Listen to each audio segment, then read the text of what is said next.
lo zai na moi hian ka cha na che parang vul ze la thang khuan dim lovin e khuan zara in vang khua kan loi ve ma ana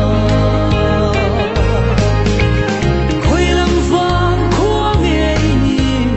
o me cha bi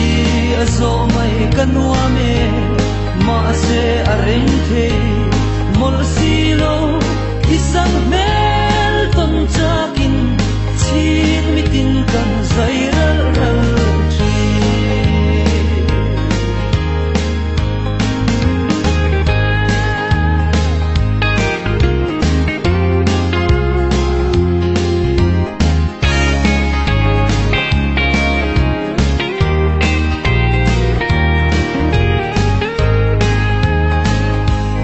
basam tha moi sak mel chai ka don lung ruk don lo reng hia i herve si mo leng dang si na zo chi la min chang